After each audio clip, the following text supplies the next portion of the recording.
What's up, rollers, and welcome to the first episode of season 4, All Things. Now, if you're new to the channel, All Things is pretty much, so we have the campus tour where I go around and show everyone the campus, but All Things is kind of like the summary, the recap, the debrief of what that campus has to offer, like tuition, we get into extracurricular activities, clubs, all of that.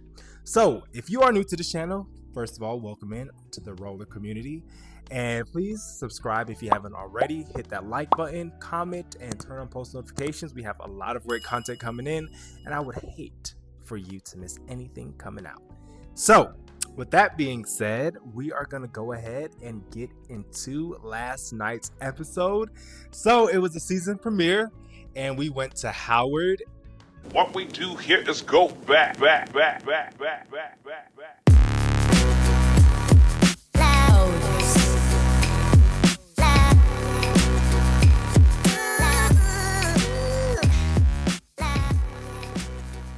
And when I tell y'all, it was so amazing. So let's go ahead and dig right in.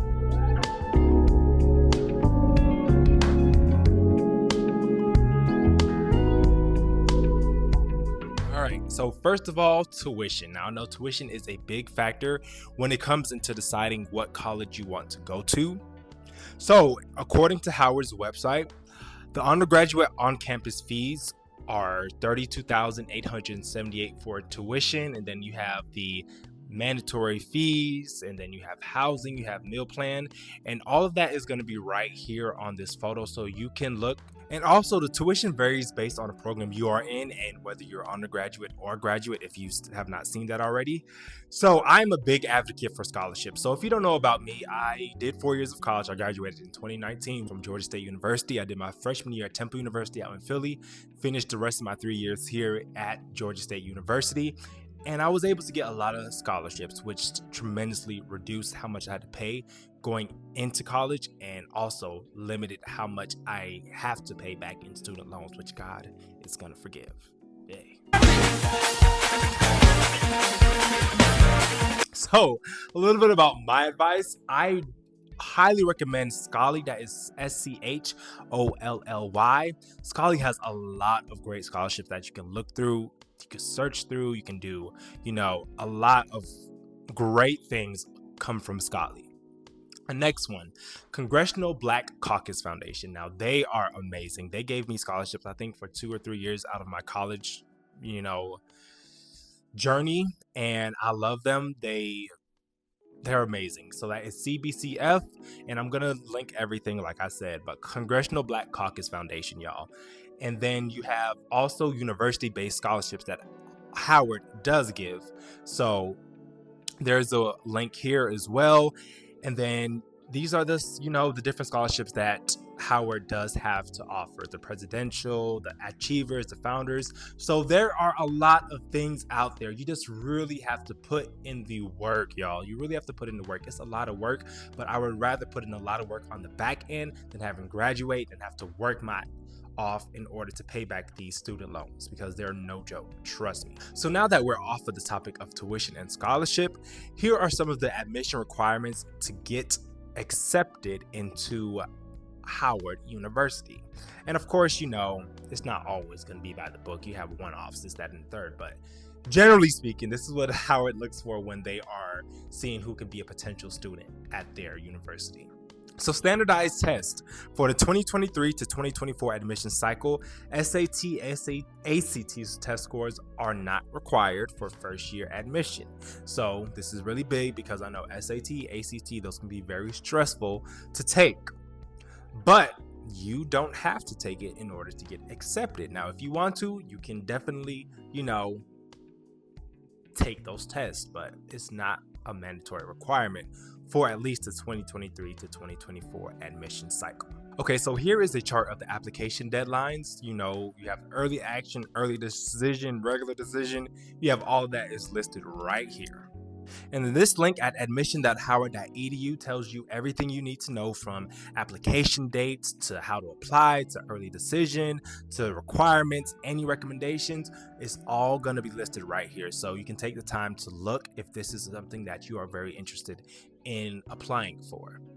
So now application fees. So fee waivers, they aren't accepted at Howard University. They are $45 in order to apply directly to Howard, but they do accept the Common App fee waiver. Now, Common App, y'all, is how I applied for my colleges. It was like you had one application, and instead of having to do all these different essays, you did one application and you sent it out to different schools. And I also was able to get fee waivers, so I highly recommend that route. If you want to, you can speak to your school counselor, because that's how I got mine. And I'm just trying to pass off all the information and the knowledge that I have and the experience that I went through, since I went through this myself, to help you all make this as least stressful and as productive and least time consuming as possible. So definitely look into Common App. Definitely talk to your counselor about fee waivers, because they are very, very, very helpful, y'all. Because it's like, why am I applying for your school if I'm might not go, I might not get accepted? So yeah, definitely look into fee waivers. And then here is a chart for the demographics here at Howard University. You can see the male female breakdown, you can see the racial ethnic breakdown, all of that is listed right here.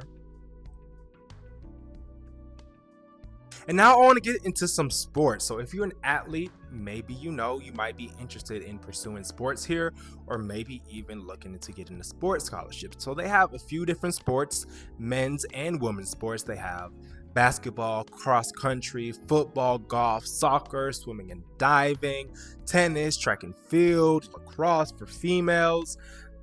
They have some sports, so definitely look into that if you are interested in being a part of Howard University sports team.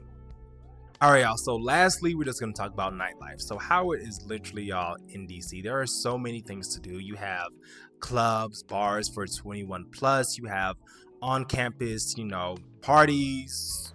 It's a HBCU. HBCUs. They have so much fun, so many things, so many people to meet, so many things to do, that you really should never be bored at Howard. You're at Howard and you're in DC. There are parties, tailgates, clubs, and organizations that you can join to network, meet with people, see what they're doing. It's like the sky is really the limit, y'all. It's all about what you make. College is really what you make it, what you want to get out of it. So I just really wanted to keep this, as short and sweet, get to the point as much as possible, because this really is just a recap, a debrief of the episode from yesterday. So y'all, I think that's really it, to be honest with you. If you have any questions, please feel free to reach out to me. I am very much I'm going to do the best that I can to help you, point you in the right direction, or give you advice or any suggestions. So I think that's it, y'all. So thank you so much. If you made it to the end, you are a true roller. And like I always say, please stay safe, stay happy, stay blessed. Tell someone that you love them. And I will see you all later.